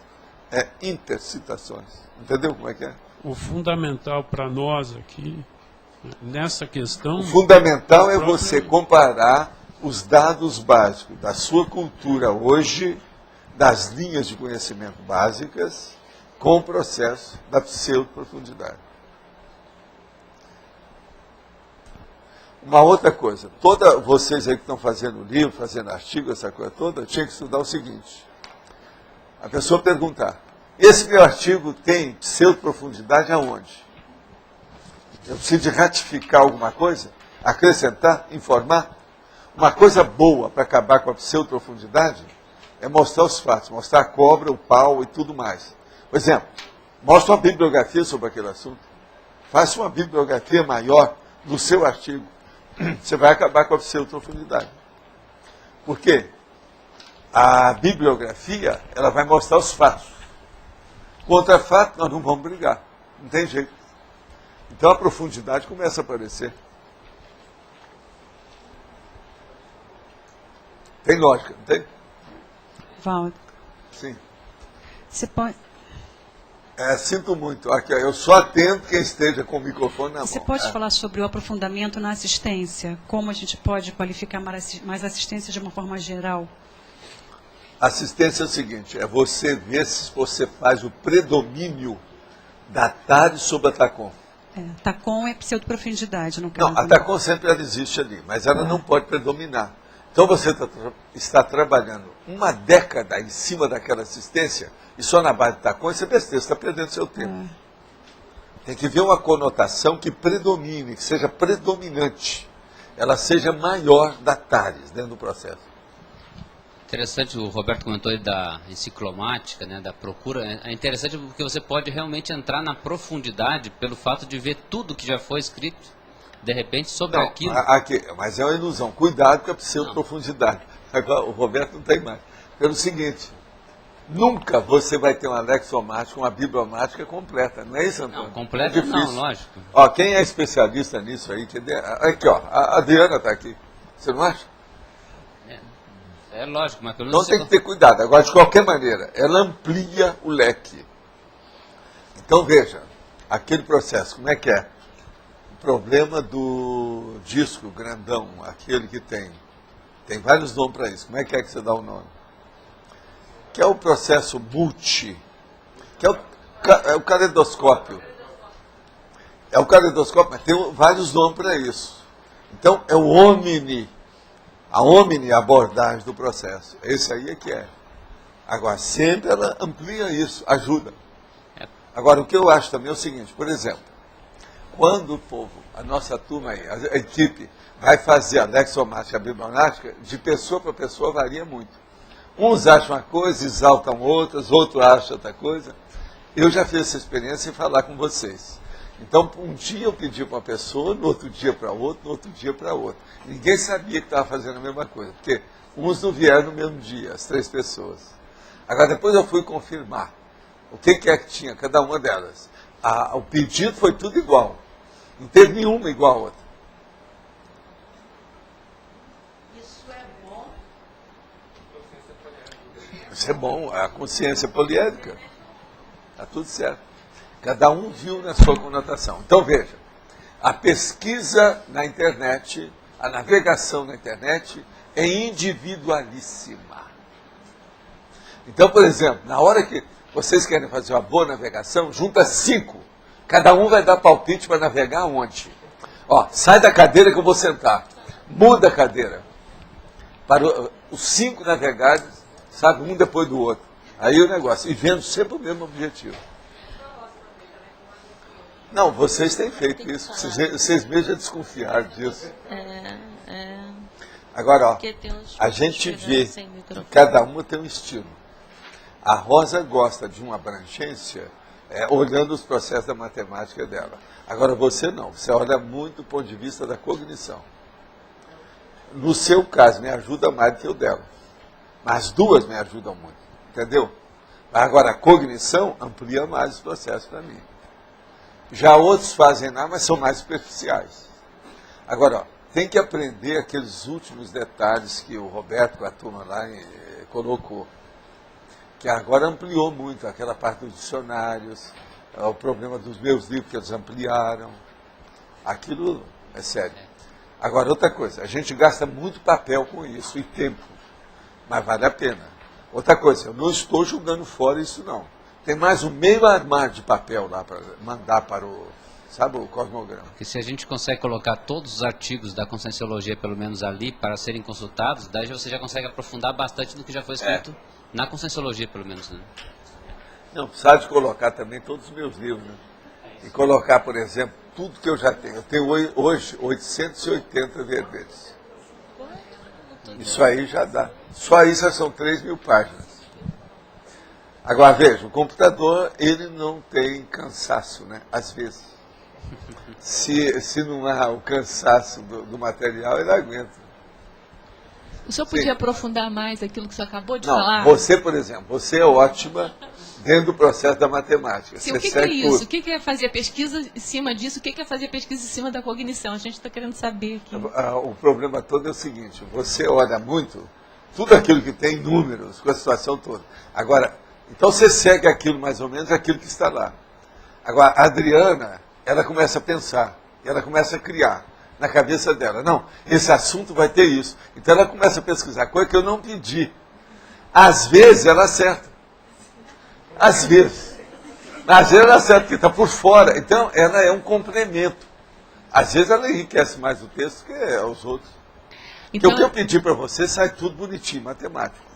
É aquilo então que é o limite. Agora ela não. Ela sempre põe alguma coisa. Você já viu que quando eu dou o material para ela, eu falo assim, ó, a parte básica é essa. O resto agora você acrescenta. Você lembra que eu já falo? Que eu já sei o jeito dela, é o estilo dela.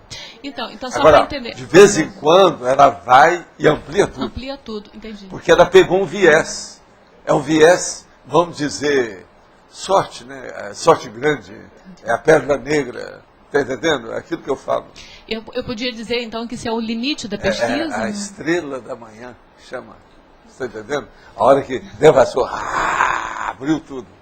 A gente podia dizer que isso é um certo limite da pesquisa? Isso não é. Agora, o problema é a ampliação da pesquisa. Nós precisamos tanto do seu estilo, quanto do dela, e quanto dos outros também. Entendi. Mas são diferentes. A gente é obrigado a reconhecer. Professor, eu sei. Eu estou na... Rosa. Rosa, fala. Não, ela que gasta mais tempo. Já. Mas ela está certa, ela está pesquisando, ela está acrescentando o que eu pedi. Agora, o que ela me ajuda mais são nas listagens. Em matéria de listagem, é ela que faz mais listas aqui. Agora, quem estuda mais listagem é Ivone. Essa é a verdade. Você sabe que para mim todos vocês são cobaia do jeito que eu sou cobaia para vocês. Eu falo tudo na cara, né? Mas fala, Tânia. Professor, então você não acha que esses dois tipos de abordagem, a cognitiva e a matemática, isso não poderia ser um curso que as duas poderiam dar para nós outros? Se ela juntar, poderia ser. Não seria alguma coisa... Ia ajudar muita coisa. Isso eu acho. Tá aí, o problema é de vocês. Agora, ó, pode dar um curso. Desde que vocês não fujam do holociclo, porque senão eu vou atrás. Não venha me tirar aqui, meu povo. Não é isso? É aquele negócio, né? Eu sou egoísta. Né? Não, vale a pena. Você tem razão. Eu acho que é uma boa. Sabe? Mas me conta, isso aqui é seu. Eu vou examinar isso com amor e carinho. Vocês sabem que a última aquisição que nós estamos fazendo é a Laura, né? A Laura não tinha muita confiança nas coisas dela por causa do espanhol. Então agora nós estamos pedindo para ela acrescentar as coisas. Então ela põe tudo na cabeça dela. E eu tenho sempre aproveitado alguma coisa, por incrível que pareça. A gente não aproveita tudo, mas uma parte eu estou sempre aproveitando. É verdade. Isso é sério. E outra coisa, o que ela está fazendo é, na verdade, a elaboração do verbete. Que são aspectos do verbete. É aquilo que faltou. Hoje, por exemplo, nós pedimos para ela para examinar antagonismologia. Falta um para dar 7. Vocês viram que tem um monte de coisa aí, né? Então, Como é que fica? Agora, ela colocou aqui alguma coisa. Eu tenho que estudar isso com calma. Isso aqui eu pego até minha lupa para examinar bem. Professor, deixa eu passar, porque estava assim, bem coerente tudo que estava sendo perguntado. Não, mas fala, assunto aqui não interessa um entrar depois do outro. Não. Quer dizer, dentro do mesmo assunto, mas em outro aspecto. Esse gap, essa diferença entre a psicologia, que há uma pseudoprofundidade... Nós estamos falando filosofia. Psicologia. Psicologia. E o estudo da consciência, seria perda de tempo o pesquisador tentar levantar esse gap, esclarecendo a sozinho, ou não há ainda... Isso sempre ajuda, mas agora o problema todo é o seguinte... Se de ver o que a pessoa tem para fazer, se aquilo é o prioritário, dentro daquilo que ela faz. Mas, olha, todo esclarecimento sempre ajuda, né? Porque há uma diferença abismal, né? A gente começa a verificar o problema todo é o seguinte, a psicologia estuda a mente. E quase sempre, quem estuda a mente, mente. Agora, nós procuramos estudar a consciência. Quem está com a consciência, está com consciência. Pois é. Então a coisa muda de figura. Agora, essa consciência é amplitude, uma coisa grande. Eu estou usando trocadilho para a coisa ficar mais clara. Porque o senhor está num aprofundamento, levando a todos nós uma grande reflexão. Então, cada vez mais, a gente vai assim, procedendo, vai fazendo esse paradigma que o senhor deu, assim, ilustrou para o Arlindo, das coisas que ele faz e o aprofundamento, ou o pseudo-aprofundamento, fazendo essa analogia. Então, a gente, quando lida, como no caso, eu sou psicóloga, isso dá-se uma baixa grande. Eu só quero te falar uma coisa. Entendeu? Entre a gente ver as coisas acontecendo. Os advérbios de modo são aqueles que têm o sufixo mente. É um dos tipos de advérbio de modo. Sim. Então, na psicologia se estuda a mente, que é o processo psíquico. Nós, dentro da conscienciologia, estudamos também o processo parapsíquico, que é a consciência abordada de maneira integral. Então, veja, na psicologia se estuda a mente, mas a mente só é estudada plenamente Estou entendendo, trocadilho. Do parapsiquismo. Então, se nós julgarmos com isso, você vai ver que fica tudo mais claro. Então, não tem como abordar dentro da psicologia. A psicologia jamais ela vai ter uma visão cosmofisiológica das coisas. Não tem jeito. Entendi. Porque ela não foi feita para isso. A gente tem a física, idem com a mesma data, até pior, a física. Então, o profissional tem que continuar ainda fazendo o meio trabalho. Idem com a mesma data. Não tem jeito. Por isso nós falamos que a conscienciologia, nesse caso, seria a ciência das ciências. Por quê? Ela, no caso, é a mãe de todas. Porque ela abarca tudo. Agora você vai falar, não, mas a holofilosofia abarca, sim. Mas a hora que eu falo holofilosofia, eu estou falando de um processo que pode ser só teórico. Agora, quando eu falo de ciência, tem que ter a parte teórica e a parte prática. E outra coisa, refutação contínua. Isso muda tudo. Não tem lógica? Entendi. Falta o parapsiquismo, né? Na psicologia. Obrigada, professor. Mas, quem mais? O que é que faltou aí nessa história? Alguém fez revisão do texto aí? Como é que é? A Sandra não está aí hoje? Tá? Tem aí o nosso argentino, alto nível. Pode falar. Só para falar da pseudoprofundidade surgir até mesmo na autorreflexão profunda. Sim. A pessoa está com autorreflexão profunda sobre uma bobagem enorme. Ela vai aumentar a bobagem enorme dela, vai ficar enormíssima. Por que não? A profundidade, precisa de ver o texto, a qualificação, o que é que tem, não acha? Tá certo?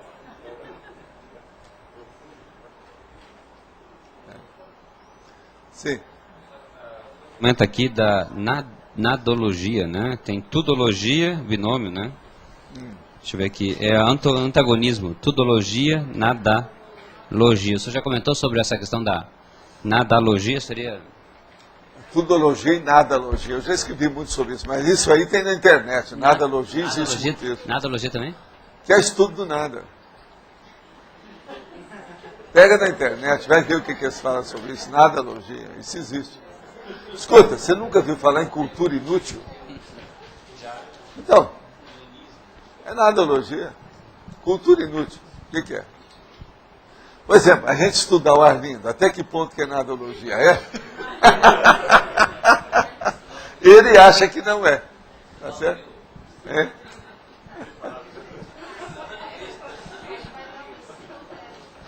Estudar quem? Hein? Ó, um está olhando para o outro aqui. Vamos estudar quem? Vamos ver. Se vocês falarem que vão estudar nadologia com o Antônio, cuidado, hein? Ele acaba com vocês de uma hora para outra. É. Os teoricões imaginosos da história da humanidade. Sim. Quer explicar isso? Teoricões imaginosos da história da humanidade. Isso aí o Antônio podia fazer uma descrição desse povo todo, desde a época do Homero até hoje. Hein? Começar a falar. Fala um aí, pelo menos. Olha lá, ó. Seta de encruzilhada. Você sabe o que é a seta? Ela aponta. Esses são os teoricões. Esse negócio da seta de encruzilhada, eu já escrevi isso há muito tempo. Vocês aqui nessa sala têm alguma seta de encruzilhada só?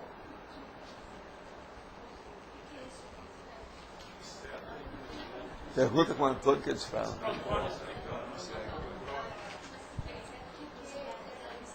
Seta de encruzilhada é que nem aquele sinal lá na esquina, que está apontando uma direção, mas o próprio sinal nunca sai dali. Está só apontando.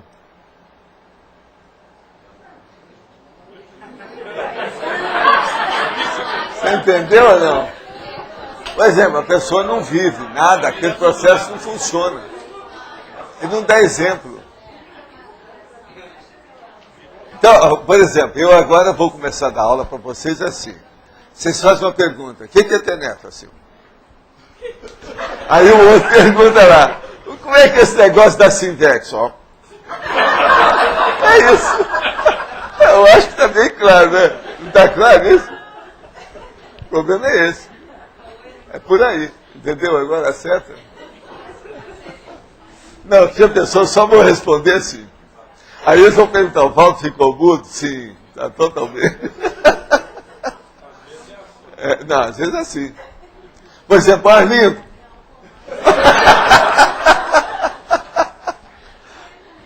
Mas fala aí, Roberto. Vamos em frente. Na parafatologia se fala da ignorância quanto à autoparaprocedência. É terceira linha.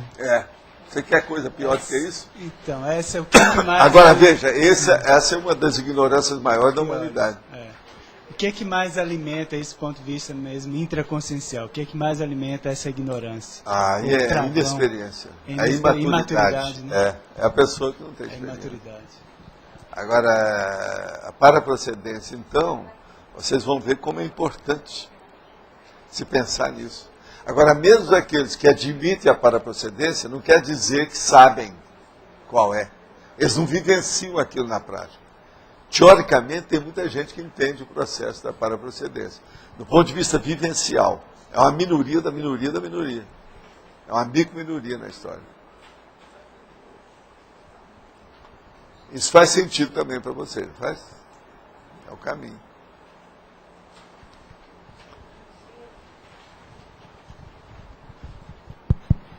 Valdo, o Antônio me indicou aqui um dos antagonismos que eu coloquei para você, o último, eu coloquei a palavra abundante. Aí ele falou que ele tem um cacófago, né? Não, porque fala em bunda. Pois é, não, mas bunda aí, a gente tira. Aí que aí se você pode trocar por consistente. Consistente? É. Ah, tá certo, já vou pôr aqui. Teática consistente. Chá comigo. Vem tomar chá comigo. Não é isso? Vamos ver isso. Sim.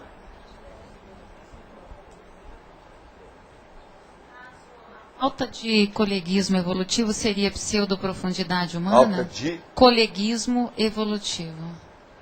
Pseudo. Não, não, isso aí é um tema que diretamente não tem nada a ver, mas sempre tem conotação, né? Entendi. Depende de quem que é. O que ajuda? A falta de coleguismo está faltando aí é a fraternidade. A fraternidade, se faltou, mostra que a pessoa não tem senso de grupalidade. Se ela não tem senso de grupalidade, é porque ela é muito vulgar, superficial, medíocre. O que você acha? Preciso falar mais? O problema é esse. Então aí é pior do que a pseudo-profundidade. Você não acha, Antônio? Em certos aspectos, em certos contextos, ela pode ser pior. Tá certo?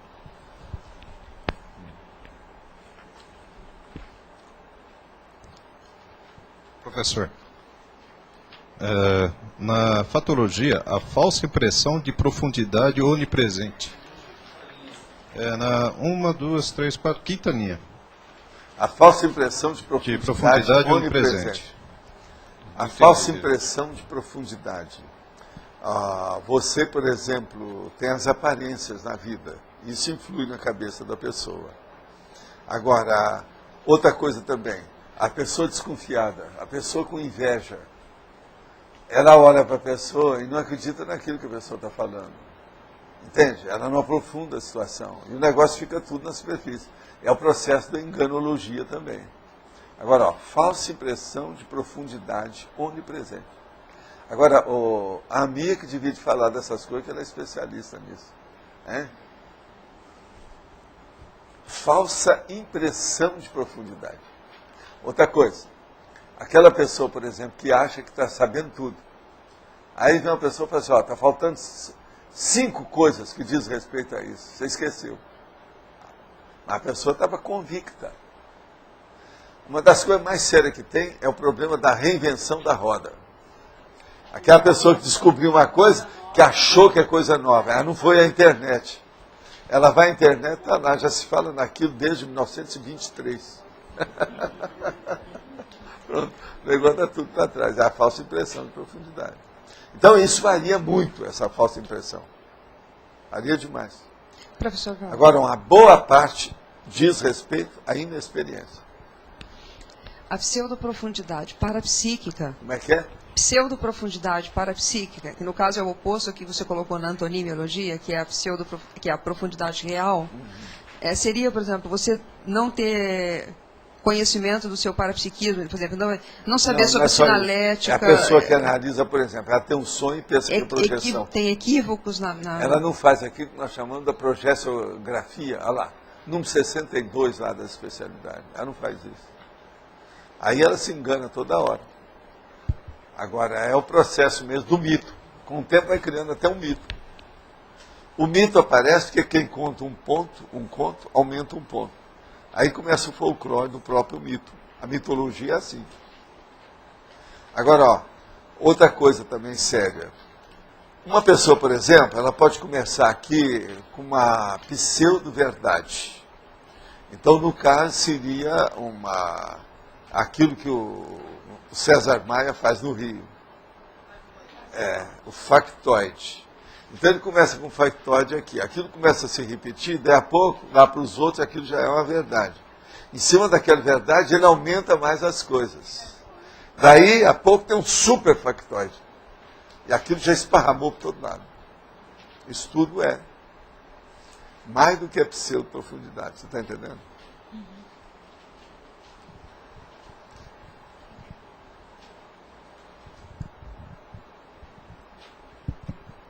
A não escrita do livro, por exemplo, que o senhor comenta bastante, de certa forma, você não chegou a aprofundar, se você não chegou a escrever o seu livro também, assim, nós que não escrevemos livro ainda, é uma pseudo-profundidade de certa forma também. Agora veja, tem muita gente aqui que quer ser J. Cristo e quer ser Sócrates. Vai morrer sem livro? Sem escrever? Quem é que são os J. Cristo e Sócrates? Quem é que vai dessomar sem livro? Já a julgar a toalha? Já admitem essa loucura? É uma omissão deficitária. Tá certo? Então nós queremos que ninguém seja... Não vão imitar Jesus Cristo e Sócrates. E daria para chegar no... Sejam Platões.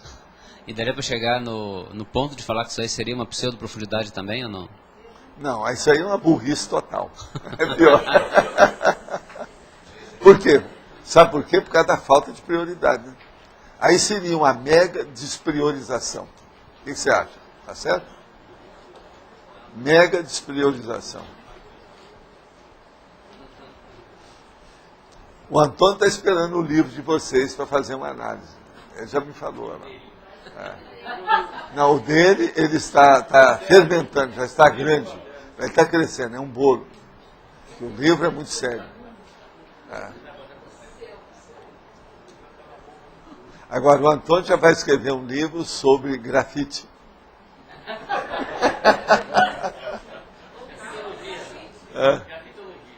Grafitologia, lá já tem até um nome, tá vendo? Eu sabia. Vai longe.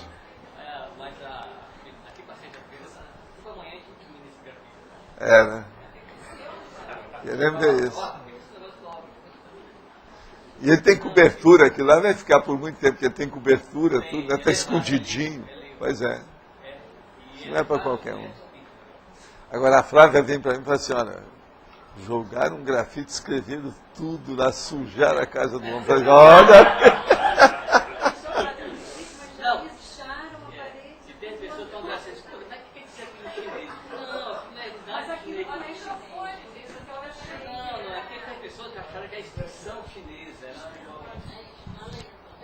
Tem pessoa que perguntou, olha, o que você quer dizer aquilo em chinês, aquilo ali? Você o que você escreveu em chinês ali? Você fala assim, dragão. Fala devagar. Está escrito ali, dragon.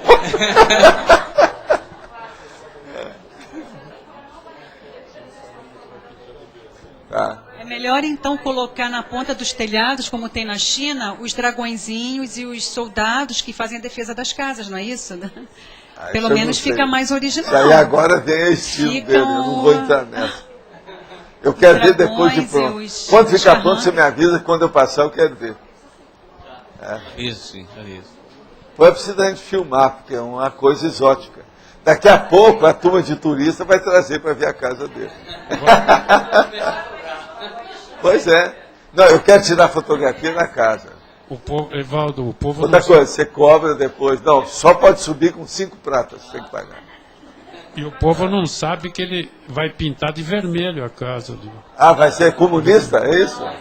É só detalhe. É só as colunas, alguns detalhes. Amarelo é que chama muita atenção. Se você fizer amarelo. Mas tem que ser um amarelo vivo. Tem que falar lá com o compadre, tem que arranjar o melhor amarelo que ele tem, de tinta.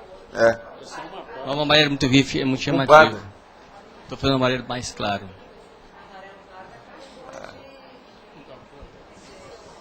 Não. Vermelho não. Aí passa a ser bombeiro, né? No Brasil isso é bombeiro. Escuta. Então vamos pensar que ela aqui, ó, falando uma coisa mais bombeiro realista, é necessário ver as cores de tudo isso. Se colocar vermelho, pode ser vermelho menstruação. Se colocar amarelo, pode ser amarelo diarreia. Então, é preciso observar isso. Porque senão, não fica assim. Agora, de qualquer maneira, vai suscitar muitas investigações. Vai, com certeza. Isso é um fato. Foi. Então tá. Ajudou. Tem uma conotação de alto relevo aí. Foi, né? Com certeza. Auxiliou bastante. Qualquer coisa, se ficou ruim, a gente divide a culpa, né? Não, mas olha, a fonte nele. Não fica arranjando a fonte fora, é fonte nele. Sr. Valdo, por que o senhor falou a cor amarela? Tem alguma razão? Não, a amarela, ela chama mais atenção. Por exemplo, se fizer um amarelo bem vivo, no meio das outras cores, ele engole todas as outras cores. Todo mundo sabe disso. Agora, precisa ver a composição da realidade. O que é que está sendo feito? Aquela obra, seja de arquitetura, de escultura, de pintura, tem que ver como é que o amarelo entra. Agora, o amarelo ele tem que ser vivo. É o ouro puro, aquele de 24 quilates, bem puro. É que o telhado é cinza. Esse aí é bonito. O telhado é cinza e o lambrequim, né, é de madeira. Daí aquilo, o amarelo ia... Pois é, agora pode colocar também uma faixa amarela que chama atenção. Porque eu pedi para fazer nos laboratórios, para ver a distância. Isso. Ele ia apagar o valor desses pequenos detalhes, ele ia sobressair o amarelo nos detalhes. Pois é, o amarelo engole o resto, se não tiver cuidado. Agora, antigamente vocês falavam, se tivesse bom gosto, se não tivesse gosto, essa coisa toda, coitado do amarelo. Porque todo mundo achava que amarelo era o pior. Mas isso está provado por A mais B. Ele chama muito mais atenção do que o resto. Em termos de energia. É mais do que o branco, é mais do que o preto. O amarelo chama muito mais. Eu, por exemplo, eu uso a opção de cores, sempre usei em certas coisas o amarelo. Agora, outra coisa, ele dá uma conotação de riqueza, o amarelo, por causa do ouro. Isso é problema de folclore. Professor Valdo. Hein? É por causa da pigmentação, exige mais, porque é mais vivo. Valdo, posso dar uma sugestão ali na fatologia? Sim, senhor. Citar ou mencionar a era do hiperconsumo, ou a sociedade do hiperconsumo, sim, porque causa essa falsa impressão de profundidade, né? A pessoa está podendo, está comprando, e na verdade... Mas aí tá meio de lado, né? Você acha, Adriana, você acha que vale a pena? Eu também acho que está meio de lado. Não é bem, nós temos que colocar dentro da diretriz. Mas você não acha pode sair para acostamento. A sociedade do hiperconsumo, por exemplo, não gera uma sensação de pseudoprofundidades na pessoa? Não. Já pelo contrário, é burrice. Gera patologia. A patologia, o excesso. É o excesso. Eu não acho.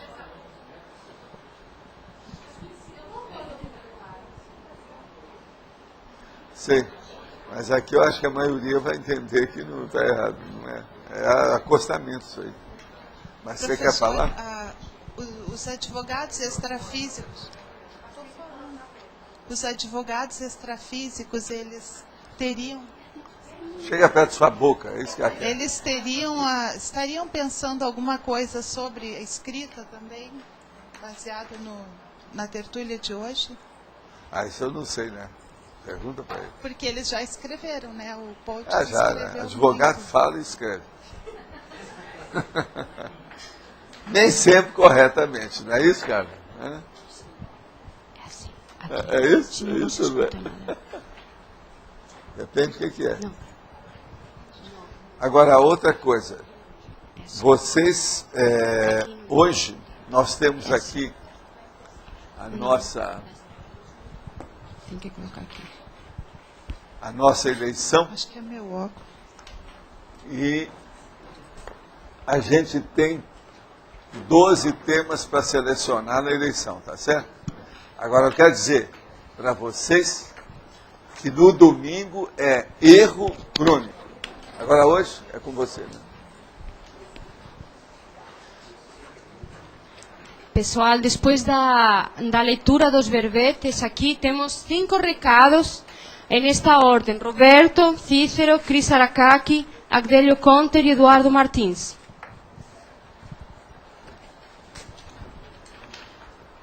Então, todo mundo tem papel na mão? Então, vamos lá. Verbetes novos.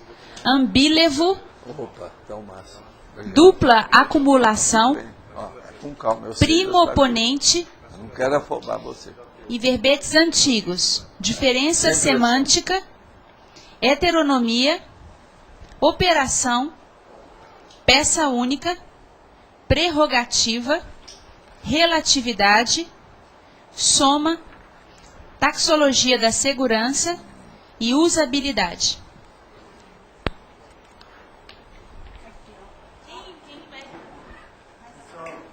Convidar vocês, nesse domingo às 20 horas, a gente vai se encontrar aqui na recepção do CEEC para o evento de imersão no Cosmos, no Parque Nacional do Iguaçu. Então é nesse evento que a gente faz a observação de astronomia com o céu que tem 0% então, de luminosidade artificial. Então a gente tem praticamente aí 100% de iluminação sol natural das estrelas, né? E no caso aí que vai ter lua. Então a gente já está com a liberação do Parque Nacional, é uma liberação especial que a gente consegue, e aí tem no máximo aí 30 vagas, tá ok? Então a gente se encontra aqui às 20 horas e vai para o Parque Nacional do Iguaçu. domingo dia 17, então, no final do Colégio Visível da Cosmoética, domingo às 20 horas a gente se encontra aqui. Custa R$30, tá? Só a inscrição. E vai ser convertido para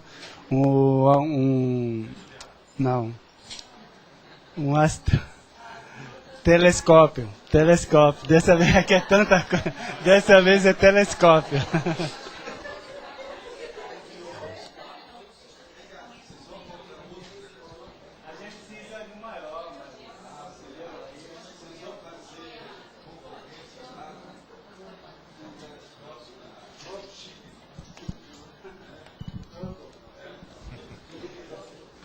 Bom, tem um informe com relação à dinâmica parapsíquica aplicada à PROEX. Então, antes essa dinâmica era realizada na quinta-feira à tarde, e agora nós estamos realizando essa dinâmica na quinta-feira pela manhã.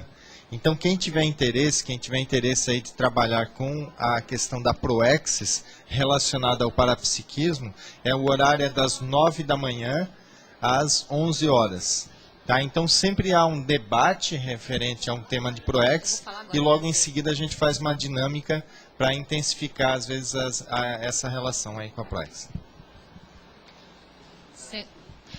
Eu gostaria de fazer um convite, reforçar o convite para vocês para o evento do Cosmovisão da China, que acontece amanhã, na sexta-feira, às 19h30, no Discernimento. Então, nós vamos apresentar um breve documentário sobre a China atual, trazer algumas reflexões sobre a importância, né, desse país agora na formação, inclusive, do Estado Mundial. Nós vamos estar oferecendo um lanche gratuito, ou seja, uma boca livre, tá, no evento, e divulgando também as atividades que o IASB já está promovendo na China. Então, ficam todos vocês convidados, a participação é livre, né? 19h30 amanhã no Discernimento. Então, além desse cine debate de sexta-feira, nós temos no domingo também, 19h30, os cátaros. Então, da outra vez faltou luz, né? A gente não pôde passar o filme. Então, nesse domingo, 19h30, nós vamos ter então os cátaros também com contribuição espontânea. Quem já se inscreveu no Festival de Crepes é livre também. Pessoal, okay, hoje não, nessa vez não tem crepe. Só mais um recadinho aqui. Pessoal, o último recado é só para comunicar a vocês que nós somos 29 pessoas indo para Nova York e tem mais uma vaga. Mais uma, que a pessoa de Recife ligou para nós ontem, 11 horas da noite, falando que ele queria ir também. Está indo para o CP2 e a gente já tinha fechado os quartos. Então a gente abriu mais um quarto e tem a 30ª pessoa aí que a gente está esperando. Tá? Então tá feito o convite aí. Venceu dupla acumulação com 9 votos.